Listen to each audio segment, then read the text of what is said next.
जय हिंद। हमने आपके लिए शुरू किया है important one word substitution series, जिसमें मैं आपको 300 से 400 वन वर्ड सब्स्टिट्यूशन कराऊंगा। ये ऐसे वन वर्ड सब्स्टिट्यूशन है जिनको एसएससी ने बार बार पूछा है। 10 से 12 बार के एग्जाम में अब तक ये वर्ड सारे वर्ड्स पूछे जा चुके हैं। तो ये पहला दिन है और इसमें मैं 25 वर्ड्स लेकर आया हूं। तो बिल्कुल लास्ट तक वीडियो को देखना, इत्मीनान से देखना और सारे वर्ड आपको याद हो जाएंगे और ये अपकमिंग एग्जाम्स में डेफिनेटली एसएससी पूछेगी। तो जो पहला वर्ड है, अ person who loves all Mankind, यानी वो व्यक्ति जो पूरे मानव जाति से प्रेम करता है, या someone who freely gives money and help to people who need it, यानी वो व्यक्ति जो स्वेच्छा से लोगों को पैसे देता है, उनको हेल्प करता है, उनके जरूरत के टाइम पे उनको पैसे देता है, वैसे व्यक्ति को हम बोलते हैं फिलांथ्रोपिस्ट, यानी मानव प्रेमी, परोपकारी।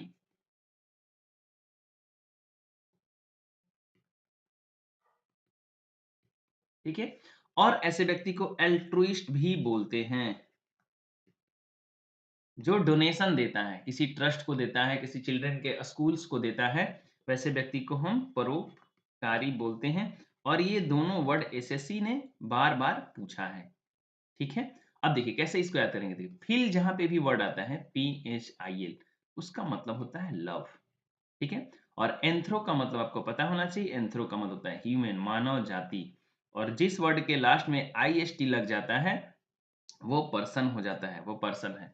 जैसे डेंटिस्ट, दांतों का डॉक्टर, IST लगा है लास्ट में। ठीक है। तो इसको याद कर लेंगे, फिलांथ्रोपिस्ट यानी मानव प्रेमी, परोपकारी। नेक्स्ट वर्ड जो है, अगला वर्ड है an inscription on a tombstone in the memory of the person who has died, यानी किसी का जो कब्र है, जो मकबरा है, उसके ऊपर जो पत्थर लगा रहता है, उस पे लेख लिखा रहता है, उसके बारे में, उसकी याद में कुछ चीजें लिखी रहती है, उसको हम बोलते हैं इपिटाफ।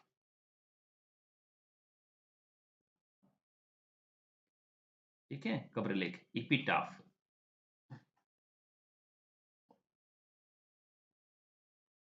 इंस्क्रिप्शन यानी शिलालेख होता है, पत्थर पे कुछ किरण करके लिखना, पत्थर को खोद खोद के उस पे कुछ लिखना, उसको इंस्क्रिप्शन बोलते हैं, शिलालेख बोलते हैं। और टॉम्ब स्टोन, जो कब्र पर जो पत्थर लगा रहता है।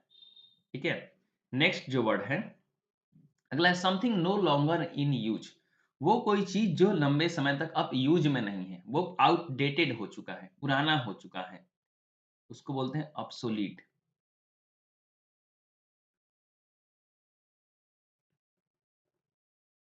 ठीक है। वो कोई वस्तु जिसका अब यूज नहीं है, वो पुराना हो चुका है, उसे हम ऑब्सोलीट बोलते हैं।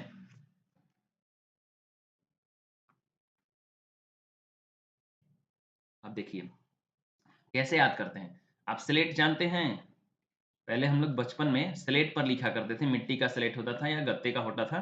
वो अब यूज में नहीं है, अब उस पर बच्चे नहीं लिखते हैं, तो वो पुराना हो चुका है या आउटडेटेड हो चुका है।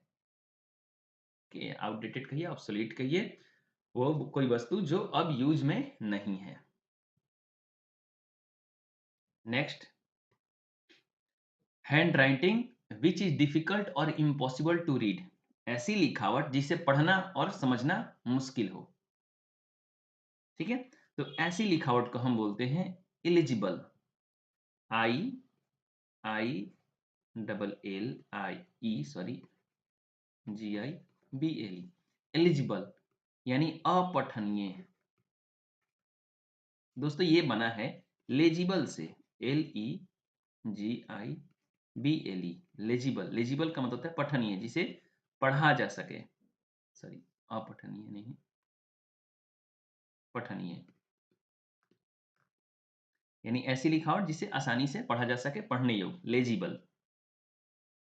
और मिलता जुलता वर्ड में बता देता हूं एक दो। देखिए होता है, एक इलिजिबल होता है, ELIGIBLE, इलिजिबल का मतलब होता है योग्य। और एक होता है इन इलिजिबल, INELIGIBLE, अयोग्य।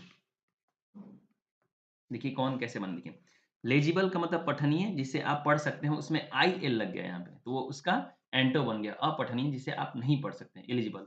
और यहाँ पे देखिए होता है इलिजिबल, इलिजिबल का मतलब योग्य होता है, तो वहां पे इन इलिजिबल, यहाँ पे IN लग गया, तो ये इसका एंटो हो गया इन एलिजिबल। ये सारे जो चारों वर्ड हैं, चारों बहुत ही इंपॉर्टेंट वर्ड हैं। और ये बार-बार एसएससी पूछती है, ठीक है? Next, something that can not be avoided certain to happen, यानी ऐसी कोई घटना, ऐसा कोई चीज़ जिसे आप टाल नहीं सकते, वो निश्चित है, वो होकर रहेगा, वो घटना होकर ही रहेगी। तो उसे हम बोलते हैं इनइविटेबल। इनइविटेबल यानी अनिवार्य। ये घटना निश्चित है, होकर ही रहेगी, अटल। अनएवॉइडेबल, देखिए ये इविटेबल से बना है, इविटेबल यानी जिसे टाला जा सके, एवॉइडेबल यानी इसे आप टाल सकते हैं, ठीक है? Next, a place for keeping the birds in A confined place, यानी छोटे जगह पे जहाँ पे पक्षियों को रखने के लिए स्थान बनाया था, यानी बड़ा सा पिंजरा जहाँ पे पक्षी रखे जाते हैं, उसे हम एवियरी बोलते हैं, यानी पक्षीशाला बोलते हैं। एवियरी यानी पक्षीशाला, ठीक है? और एक होता है एपियरी, मधुमक्खी शाला, जहाँ पे मधुमक्खियों को पाला जाता है, अपियरी अवियरी। यानी जो अभी है वो पक्षीशाला है, बाद में हम अपियरी बनाएंगे, यानी बाद में मधुमक्खीशाला बनाएंगे। ये बन और एपीकल्चर, एपीकल्चर यानी होता है मधुमक्खी पालन,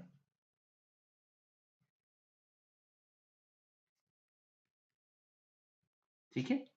सारे इंपॉर्टेंट वर्ड है। Next, belonging to the same time, a person living in the same age with another, यानी वो कोई चीज जो सेम समय में हो, ठीक है? और ऐसी कोई घटना जो सेम समय में घटी हो, मान के चलो इंडिया में कोई घटना घटती है और वहीं सेम घटना अमेरिका में घटती है, तो हम बोलेंगे कि दोनों जो घटनाएं हैं वो कंटेम्पररी है। और बोलेंगे जैसे कि अभी इंडिया में प्राइम मिनिस्टर नरेंद्र मोदी हैं और अमेरिका में जो राष्ट्रपति हैं वो डोनाल्ड ट्रंप हैं, तो ये एक दूसरे के कंटेम्पररी हैं, ये एक दूसरे के समकालीन हैं, सेम समय में जो चीजें हो रही होती हैं वो उनको हम कंटेम्पररी बोलते हैं, ठीक है? समकालीन,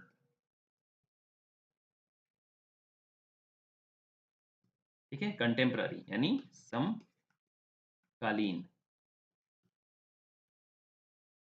चलिए next, a person who can endure pain और hardship without showing his feeling और कंप्लेनिंग, यानी वो व्यक्ति जो दर्द को बर्दाश्त कर सकता है बिना ये बताए या जताए कि मुझे पेन हो रहा है, ऐसे व्यक्ति को हम बोलते हैं स्टोइक। स्टोइक, ठीक है? वो व्यक्ति जो दर्द को झेले, दर्द को बर्दाश्त कर ले बिना किसी को बताए, ये फीलिंग नहीं जताए कि मुझे पेन हो रहा है, उस व्यक्ति को हम बोलते हैं स्टोइक। नेक्स्ट आपका जो वर्ड है, one who does not believe in the existence of God, वो व्यक्ति जो भगवान के अस्तित्व में विश्वास नहीं करता, यानी वो ये नहीं मानता कि भगवान है। जो भगवान को सिंपली जो भगवान को नहीं मानता है, उस व्यक्ति को हम क्या बोलते हैं? तो दोस्तों उस बोलती व्यक्ति को हम बोलते हैं अथिस्ट। स्पेलिंग होता है ATHEIST, अथिस्ट यानी नास्तिक, ठीक है? ये थिस्ट से बना है THIST, जहां पे भी थियो वर्ड आता है, THEO, उसका रिलेशन गॉड से होता है, ठीक है? तो थिस्ट यानी आस्तिक, जो भगवान में बिलीफ रखता है, जो भगवान को मानता है। एक और वर्ड है, वो है एग्नोस्टिक, यानी संशयवादी, यानी इस व्यक्ति को भगवान के होने या ना होने में डाउट है, यानी ये श्योर नहीं है कि भगवान है या नहीं है, ठीक है? इसको हम बोलते हैं एग्नोस्टिक, संशयवादी। आपका जो अगला वर्ड है, अ पर्सन हु ड्रॉज और मेक्स मैप, यानी वो व्यक्ति जो मैप बनाता है, उसको हम बोलते हैं cartographer.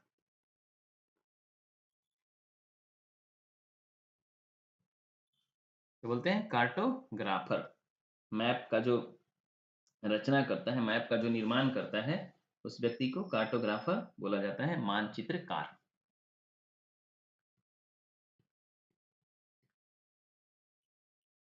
Next, an extreme fear of being in a small confined place, यानी छोटे जगह से डर, छोटे जगह में होने से डर। अब जैसे कि क्लस्ट्रोफोबिया उसको बोलते हैं। आप एक बंद गली में चले जाएँगे जहाँ पे काफ़ी स्पेस कम है, तो बहुत से लोगों को वहाँ से डर लग सकता है उस जगह से। मतलब वो नहीं रहना चाहते छोटे स्पेस में, उनको सफोकेशन फ़ील होने लगा, छोटे से कमरे में भी नहीं रह सकते, उनको खुला जगह चाहिए होता है। तो ऐसे व्यक्ति को हम बोलते हैं, सॉरी, ऐसे डर को बोलते हैं क्लस्ट्रोफोबिया।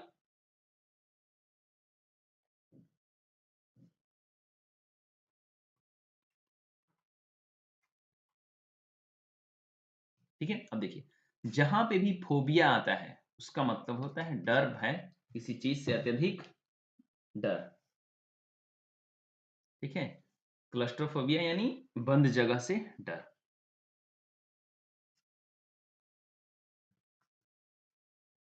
अत्यधिक डर को होता है। और एक होता है मैनिया, बहुत ज़्यादा लगाव किसी चीज़ से, जहाँ पे भी लास्ट में किसी वर्ड के आएगा, जैसे क्लेप्टोमेनिया।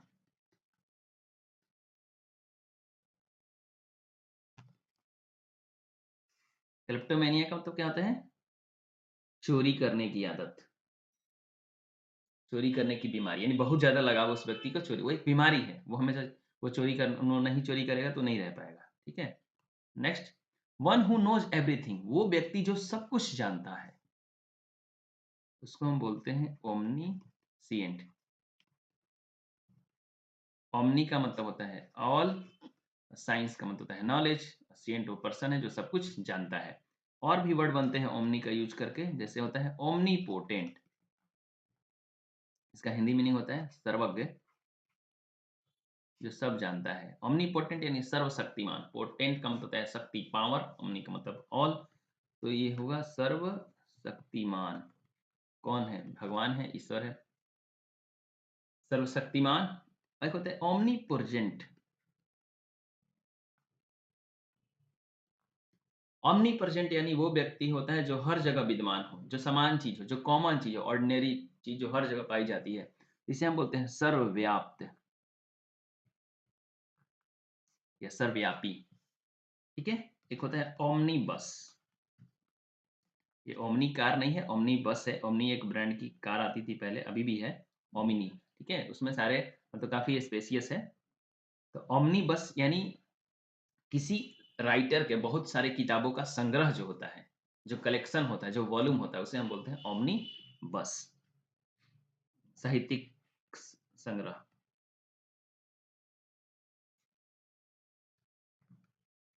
ठीक है? जैसे कबीरदास के जितने भी दोहे हैं, जितने भी किताबें हैं, उनको एक जगह एक वॉल्यूम बना देना, उसमें कंपाइल करके सारी किताबों को एक साथ करना, उसे ओमनीबस बोलेंगे। Next, a solution for all difficulties और डिजीज, यानी सारी समस्याओं और सारी बीमारियों का एक ही इलाज है, उसे हम रामबाण बोलते हैं, पेनासिया। सॉरी,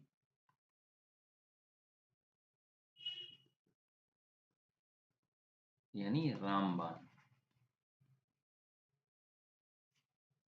सारी बीमारियों का एक ही इलाज, इसे हम बोलेंगे रामबाण, पेनासिया। ठीक है? Next, a person who knows and is able to use several language, यानी वो व्यक्ति जो बहुत सारी भाषाओं को जानता है और यूज करता है, उसे हम पॉलीग्लॉट बोलते हैं, बोलता भी है, POLYGLOT, पॉलीग्लॉट यानी बहुभाषी,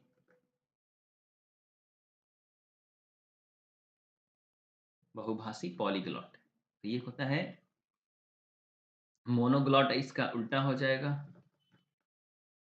GLOT है। देखो, पॉली का मतलब ढेर सारा होता है, और ग्लॉट का मतलब रिलेशन हो जाएगा बोलने से। ठीक है? मोनोग्लॉट यानी एक भाषी,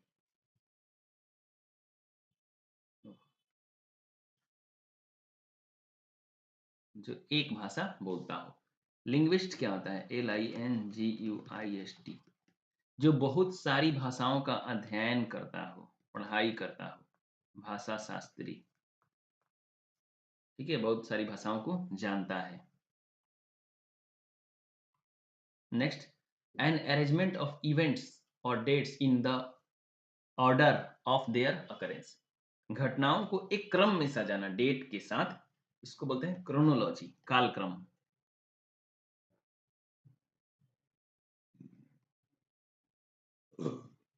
ठीक है, क्रोनोलॉजी, CHRONOLOGY, क्रोनोलॉजी यानी कालक्रम। क्रोनोग्राफ समय मापी होता है। क्रोनोग्राफ एक यंत्र है जो समय को मापता है।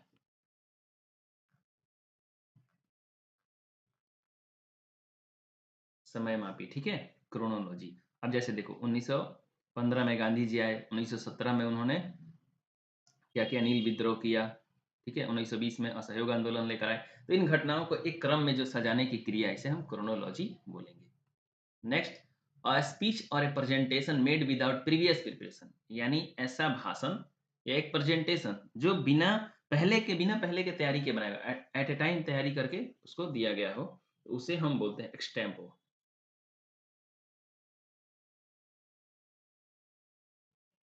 बिना तैयारी का भाषण या प्रेजेंटेशन, बिना तैयारी का, तो लिखें बिना तैयारी का, ठीक है। और भी भाषण से संबंधित है। मेडन स्पीच क्या होता है, MAI, मेडन स्पीच, यानी किसी व्यक्ति का पहला भाषण जो होता है, SPEECH, उसे हम मेडन स्पीच बोलते हैं। और क्या क्या हो सकता है भाषण से संबंधित, छोड़िए। Next, one who is difficult to please, यानी वो व्यक्ति जिसे आप खुश नहीं कर सकते, जिसे आप कन्विंस नहीं कर सकते, या वेरी अटेंटिव पर्सन होता है, जो छोटे छोटे चीजों के बारीकियों को ध्यान में रखता है, very attentive.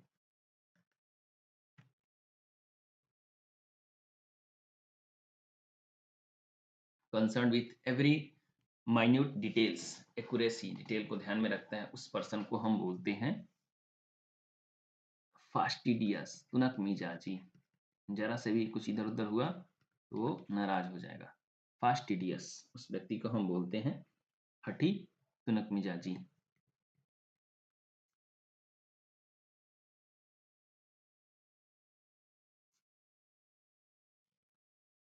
Next, and imagine society where everything is perfect and everyone is happy, ऐसा समाज जहाँ पे हर कोई खुश है और हर चीज एकदम परफेक्ट ऑर्डर में है। A place or ideal perfection specially in laws, government and social condition, खास करके कानून में, गवर्नमेंट के रूल्स में एंड सोशल कंडीशंस में, यानी सामाजिक परिस्थितियों में, ऐसा समाज जहाँ पे हर चीज सही हो, हर चीज परफेक्ट हो, सबको सब कुछ मिल रहा हो, सब अच्छे से अपना जीवन यापन कर रहे हैं, वैसे स्पेस को हम बोलते हैं यूटोपिया, आदर्शवादी काल्पनिक समाज, जो कि है ही नहीं। यूटोपिया यानी रामराज, ठीक है, जिसे हम रामराज भी बोलते हैं। Next, one who plays for pleasure rather than as a profession, वो व्यक्ति जो कोई काम करता है या कोई गेम खेलता है, उसका प्रोफेशन नहीं, बस ऐसी मजे के लिए खेल रहा है। जैसे हम बैडमिंटन खेल लेते हैं, क्रिकेट खेल लेते हैं, टेबल टेनिस खेल लेते हैं, मतलब हम प्रोफेशनली नहीं खेलते, बस खेलते हैं। अ person who is neither well experienced nor professional, ना तो उसे उस चीज का अनुभव है उतना, और ना ही वो प्रोफेशनली कर रहा है, तो उस पर्सन को हम बोलते हैं अमेच्योर। पर्सन को बोलते हैं हम AMATEUR, अमेच्योर बोलते हैं, जिसका मतलब होता है शौकीन या शौकिया कोई काम करने वाला, ठीक है, शौकिया। Next, one who cannot make mistakes, यानी वो जो गलती नहीं कर सकता। ऐसा कैसे पॉसिबल है, वो कोई पर्सन जो गलती नहीं कर सकता है, उसे हम बोलते हैं इनफॉलिबल, जो कभी चुके नहीं, अचूक। नेक्स्ट, फॉल मतलब होता है गिरना, यानी जो कभी गिरे नहीं, जो कभी चुके नहीं।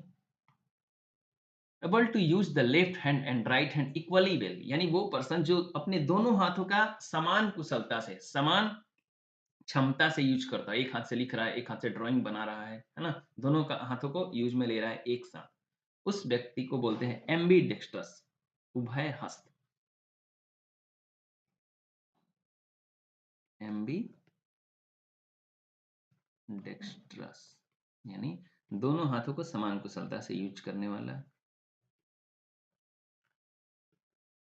उभय हस्त। Next, a person who loves और कलेक्ट्स बुक्स, यानी वो व्यक्ति जो किताबों से प्रेम करता है, किताबों को कलेक्ट करता है, इकट्ठा करता है, उसे हम बोलते हैं बिब्लियोफाइल। जहाँ पे भी बुक आता है, ये जो बाइबल आता है, BIBLIO, बिब्लियोफाइल नाउन है, यानी वो पर्सन जो किताबों का संग्रह करता है, किताबों से प्रेम करता है। तो बिब्लियो वर्ड जहाँ पे भी आएगा वो बुक से रिलेटेड होगा, और फाइल का मतलब लव मैंने पहले ही बताया आपको। द पर्सन हु कलेक्ट्स और लव्स बुक्स, बिब्लियोफाइल, पुस्तक प्रेमी।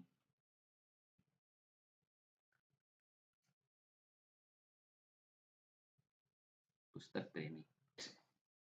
Animal that can live both on land and in water, यानी वो जानवर जो जमीन पर भी और पानी में भी रह सकता है, उस जानवर को हम बोलते हैं उभयचर, एम्फीबियन।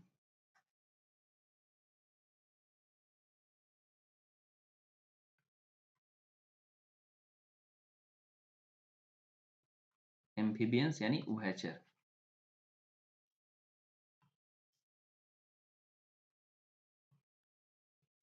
ठीक है, यानी ये जानवर जो जल में और थल में दोनों जगह रह सकता है, इसे हम एम्फीबियंस बोलते हैं, उभयचर, जैसे कि मेढक हो गया, स्नेक हो गया। Next, someone working or acting merely for money or other rewards, a soldier, या a soldier who fights for the sake of money, यानी वो सिपाही जो पैसे के लिए लड़ाई करता है, या वो व्यक्ति जो पैसे के लिए, केवल पैसे के लिए काम करता है, पैसे के पीछे भगता है, उसे हम बोलते हैं मर्सिनरी, यानी किराए का टट्टू, यानी किराए का सिपाही। मर्सिनरी ऐसे व्यक्ति को हम बोलते हैं।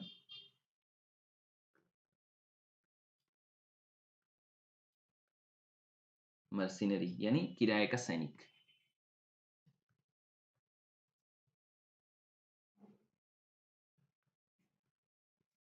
नेक्स्ट, ये लास्ट वर्ड था। होपफुली आपको अच्छे से समझ में आया। ये सारे वर्ड को आप रिवाइज कर लेंगे। मैं इसका सॉल्व पीडीएफ जो है वो डिस्क्रिप्शन में लिंक दे दूंगा पीडीएफ का, आप वहां से डाउनलोड कर लेंगे। एक बार फिर से इसे पढ़ेंगे और नेक्स्ट 25 कल लेकर आऊंगा। तो दोस्तों ये आपका बहुत ही इंपॉर्टेंट सारे वन वर्ड होने वाले हैं, तो इनको आप कंठस्थ कर लेंगे, इनको अच्छे से याद कर लेंगे। ठीक है, थैंक यू, मिलते हैं अपने नेक्स्ट वीडियो में।